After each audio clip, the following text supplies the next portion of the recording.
Bienvenue à cette édition rétrospective de la semaine du Journal de la Ville que nous vous convions de suivre avec beaucoup d'intérêt.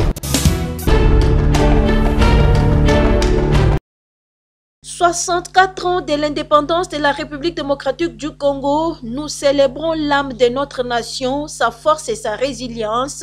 Félix Antoine Tshisekedi Tshilombo, président de la République, chef de l'État, à l'occasion du 64e anniversaire de la RDC. Nous célébrons l'âme de notre nation, sa force et sa résilience. C'est une célébration de notre liberté chèrement acquise par le courage et les sacrifices consentis par les pères de notre indépendance qui ont combattu sans relâche les affres du colonialisme pour que nous puissions jouir de notre liberté et de notre souveraineté. C'est ici le lieu de rendre un hommage appuyé à leur bravoure, à leur détermination et à leur vision lumineuse pour un Congo uni, libre et prospère. Aujourd'hui, nous sommes 64 ans plus âgés, 64 ans plus forts, 64 fois plus déterminés à poursuivre l'œuvre de nos pères fondateurs. Le cheminement de notre nation nous renseigne que l'indépendance chèrement acquise est certes un choix délibéré de responsabilité, mais elle ne devient véritablement un acquis que lorsque nous en faisons un pari ambitieux, celui de la volonté inébranlable de tout un peuple d'aller toujours vers le progrès économique et social pour un bien-être durable. Elle est un combat continu qui exige notre unité, notre solidarité et notre engagement pour un avenir meilleur pour tous. Mes très chers compatriotes, cette commémoration est marquée cette année par l'installation effective des institutions de la République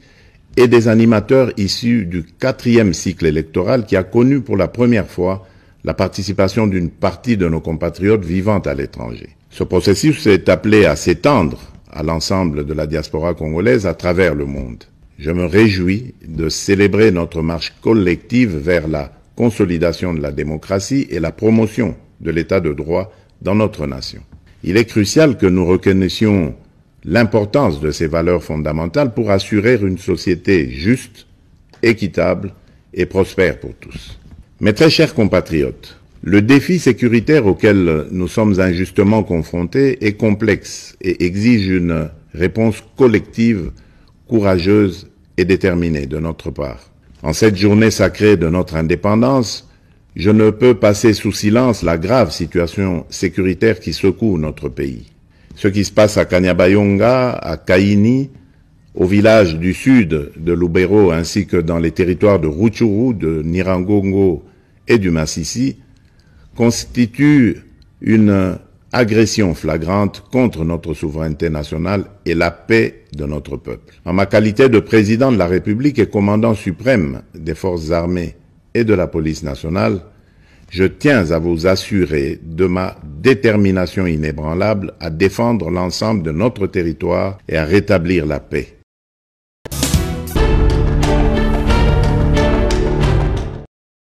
Au-delà d'une visite de courtoisie, la présence du chef de la diplomatie angolaise en RDC est une occasion de passer en revue la relation bilatérale impliquant des accords signés par les deux pays visant le développement et la pacification de la RDC. Le mécanisme que nous avons créé pour renforcer notre coopération, et comme il s'agit de la première rencontre, donc nous aurons sans doute l'occasion d'entrer dans beaucoup plus de détails en ce qui concerne et les questions à l'ordre du jour, les instruments juridiques que nous avons signés et le mécanisme que nous avons créé. D'autant plus que à ces mécanismes participent beaucoup d'autres secteurs, mais nous avons la responsabilité, ma sœur et moi, de faire en sorte que nous accordions le violon de deux côtés. Une démarche qui vient conforter les partenariats entre les deux nations, notamment dans le domaine de la sécurité où l'Angola joue un rôle crucial dans la médiation entre la RDC et le Rwanda en conflit, privilégiant des approches pacifiques pour parvenir à la désescalade de la crise sécuritaire qui mutile l'Est de la RDC. On ne peut pas parler de développement sans parler de la paix. Et donc c'est normal que dans une rencontre comme celle-ci, on ne peut pas ne pas parler de la question qui touche la RDC, qui est la question de l'instabilité, surtout à l'est du pays. Un message fort envoyé aux agresseurs de la RDC, mais aussi à la communauté internationale quant à la détermination de Thérèse Kayikwamba d'engager le front diplomatique pour mettre fin aux hostilités dans la partie orientale du pays.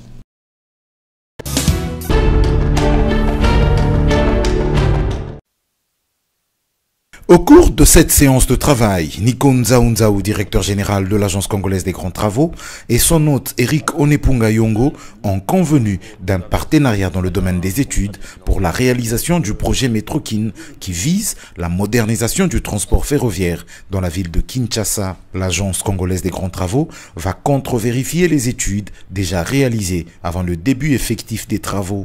La rencontre qui a eu lieu au siège de la direction générale de la CGT a connu 3 présentations. La première, faite par la cellule de visibilité, communication et relations publiques de la CGT, a présenté ce service public avec ses ambitions et atouts. Une deuxième présentation, faite par la direction des études et développement, a mis en avant les équipements dont dispose cette entreprise. La dernière présentation, œuvre du directeur général de Métrokin, a permis à la partie CGT d'en savoir un peu plus sur les missions de son nouveau partenaire qui vise entre autres à résoudre l'épineuse question des embouteillages à Kinshasa. Eric Onepunga Yongo, dont la structure a déjà bouclé les études du projet, demande donc à la CGT d'en faire une évaluation, étape cruciale avant le lancement des travaux. Les premiers protocoles d'accord entre nous et la CGT pour son accompagnement ont été signés en 2015. Aujourd'hui, nous sommes revenus dans ces panthéons des infrastructures pour développer davantage cette collaboration, surtout en ce qui concerne les études, la finalité des études, et parce que là, nous voulons lancer les débuts de travaux.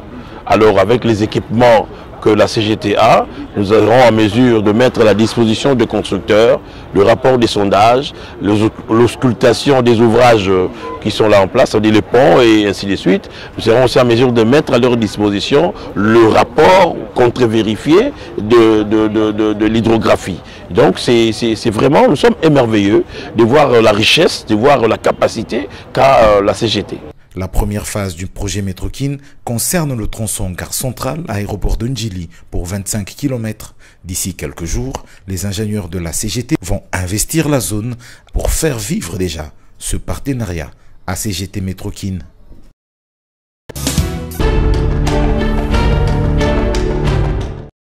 Le succès de la patrouille financière mise en place par l'inspecteur général des finances Gilles Lalinguete, l'impulsion du chef de l'État a montré ses capacités dans la mobilisation des recettes, déclare le mouvement Congo en avant MCA que dirige Kaska Songo Kalalo dans une déclaration tenue ce samedi 6 juillet 2024 à Kinshasa.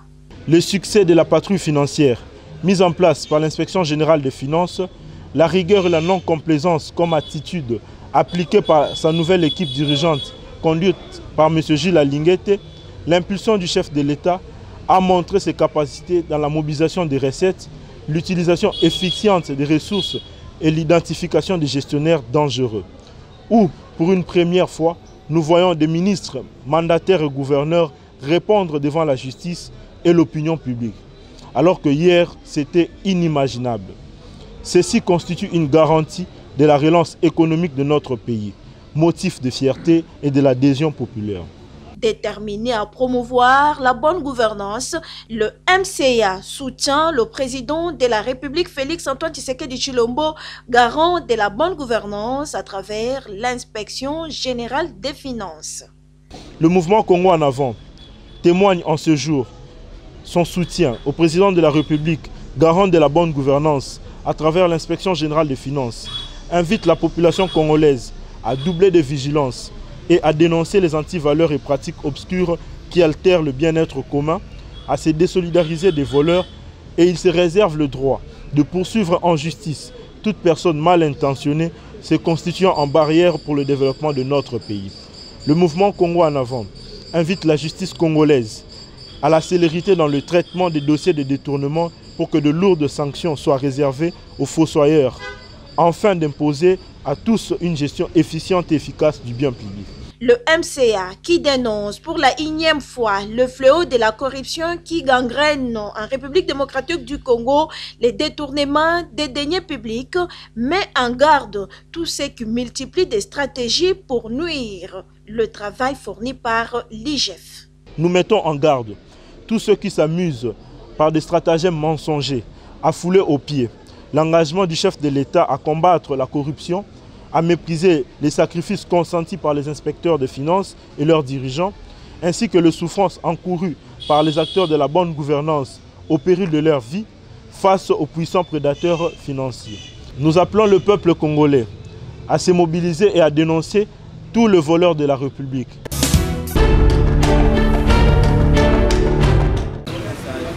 Communautaire du Nord Kivu, profondément préoccupé par la situation sécuritaire dans l'Est de la République démocratique du Congo, dans une déclaration tenue ce mercredi 3 juillet 2024 à Kinshasa, l'intercommunautaire du Nord Kivu encourage le président de la République, chef de l'État, Félix Antoine Tshisekedi Tshilombo, commandant suprême des forces armées, à redoubler d'efforts de pacification du Nord Kivu en dotant les FARDC et les Wazalendo des moyens nécessaires. Jérôme Paluku Kandou, président de l'intercommunautaire du Nord Kivu.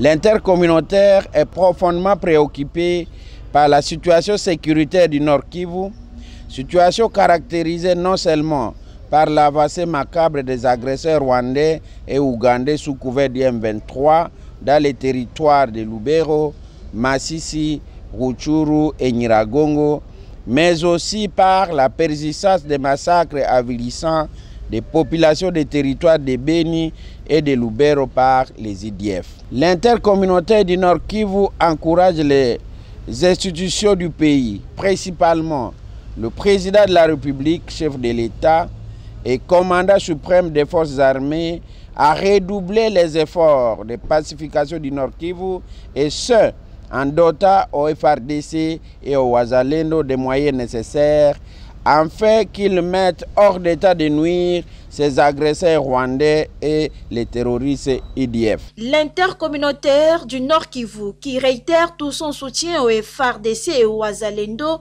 demande à la population d'être vigilante et de demeurer derrière les institutions de la République.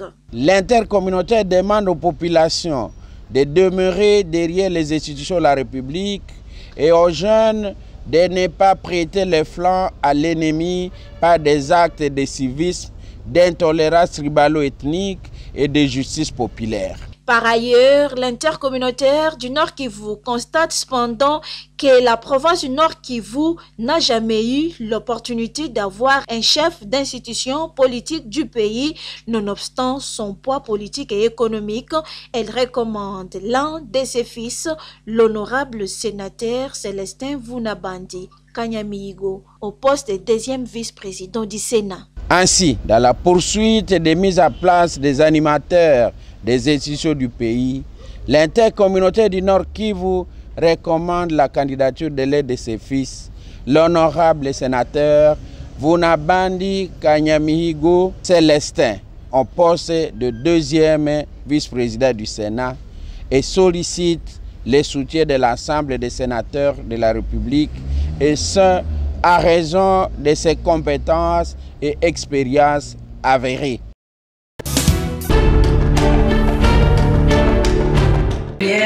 Placé sous le thème « Sans les femmes, pas de paix durable », les travaux de la table ronde nationale organisée par le consortium Saouti Yamama Mukongomani et le collectif des associations féminines pour le développement se sont clôturés ce jeudi 4 juillet 2024 à Kinshasa. 5 provinces de la République démocratique du Congo affectées par les conflits armés, à savoir la province du Nord Kivu, Sud Kivu, Ituri, Tanganyika et Mai-Ndombe, ont pris part à cette table ronde nationale, dont une note de plaidoyer à remettre aux différentes institutions de la République, avec un accent particulier mis sur la participation active des femmes dans le processus de paix.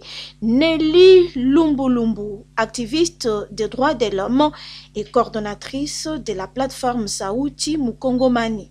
Après avoir organisé les forums au niveau provincial, nous avons maintenant organisé cette table ronde ici à Kinshasa pour mener un plaidoyer, présenter les résultats des forums provinciaux, de tous les besoins qui ont été identifiés par les femmes en termes de paix et voir comment nous pouvons avoir maintenant l'engagement des autorités pour apporter les changements. Parce que nous sommes fatigués avec la guerre. La guerre nous a beaucoup endeuillés dans nos différentes provinces. Dans toutes les provinces dont j'ai cité ici, ce sont des provinces aujourd'hui qui enregistrent des milliers de morts. Donc nous devons changer un peu le narratif de ces pays. Parmi les organisatrices de cette table ronde nationale, Isabelle Pendeza, présidente du collectif des associations féminines pour le développement CAFED. En fait, la femme, en tant que victime, dans la période des conflits, dans la période des guerres. On va juste faire comprendre à la femme qu'elle n'est pas seulement victime, mais elle est aussi actrice de paix et des changements. Et donc, elle doit s'impliquer dans la recherche de la paix. Raison pour laquelle nous avons pensé qu'avec l'implication des femmes médiatrices et des femmes ambassadrices de paix, la paix durable était très certaine. Une table ronde saluée par la présidente de la synergie des femmes de la société civile CIFES, Rose Mouchanga. Nous saluons l'initiative de nos sœurs de Goma qui ont pensé réunir les femmes des 5 provinces touchées par les conflits armés. Et aujourd'hui, elles ont amené cette table ronde ici à Kinshasa où elles nous ont associés pour qu'ensemble nous puissions réfléchir comment on met les 5 agendas ensemble et pour trouver un seul agenda de paix et que cet agenda de paix soit un instrument de plaidoyer pour toutes les femmes. C'est sous le haut patronage du ministère du Genre, Famille et Enfants que cette table ronde nationale sans les femmes, pas de paix durable est organisée par les consortiums Sauti Yamama Mukongomani et le collectif des associations féminines pour le développement avec l'appui des partenaires.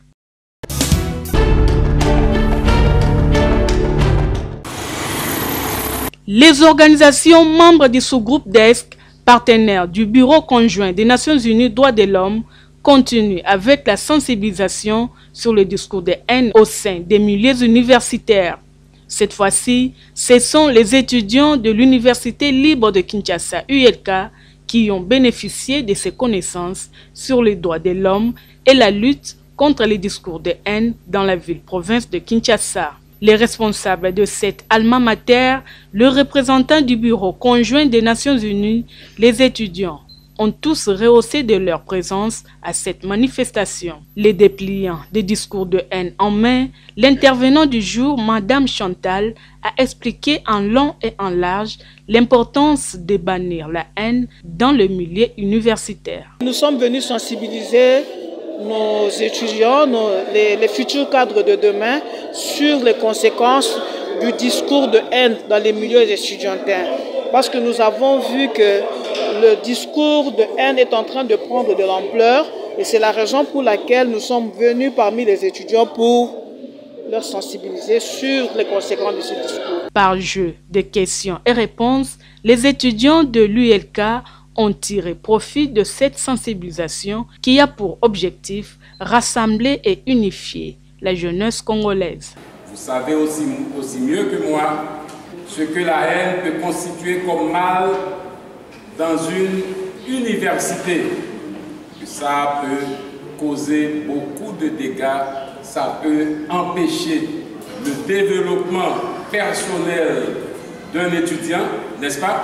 Donc c'est une idée, c'est une intention qu'il faut chasser, qu'il faut éliminer définitivement parce que surtout en milieu universitaire, la haine n'a pas sa place. Oui, nous sommes très contentes, partant de l'université, de recevoir ces structures qui accompagnent une vision noble qui est de sensibiliser, disons, la jeunesse estudiantine pour cette campagne qui est dénommée d'une lutte contre la haine tribale dans les milieux estudiantins. Il y a un objectif unitaire unifiante de pouvoir rassembler le monde afin que nous puissions voir dans un même sens, dans une même vision. Respecter les droits de chaque individu et vivre ensemble sans discrimination raciale et ethnique, cheval de bataille, dit ce groupe d'Est, Bureau conjoint des Nations Unies.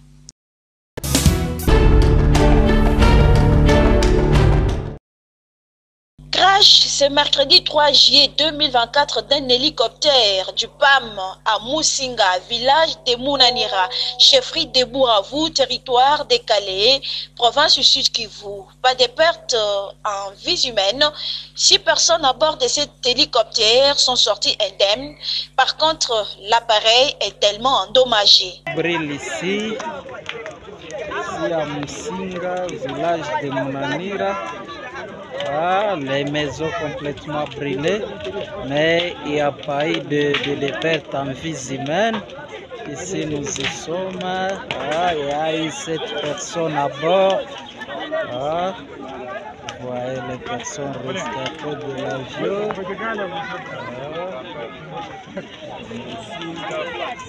Musinga Fazili Mabula 3.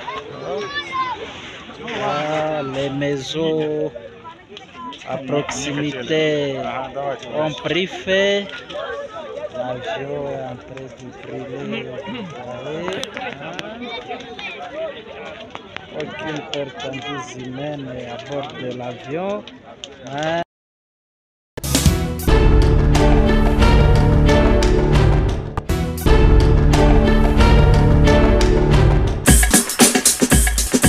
Fin de cette session d'information rétrospective de la semaine du Journal de la Ville. Merci de nous avoir suivis et déjà, nous vous disons bon début de la semaine.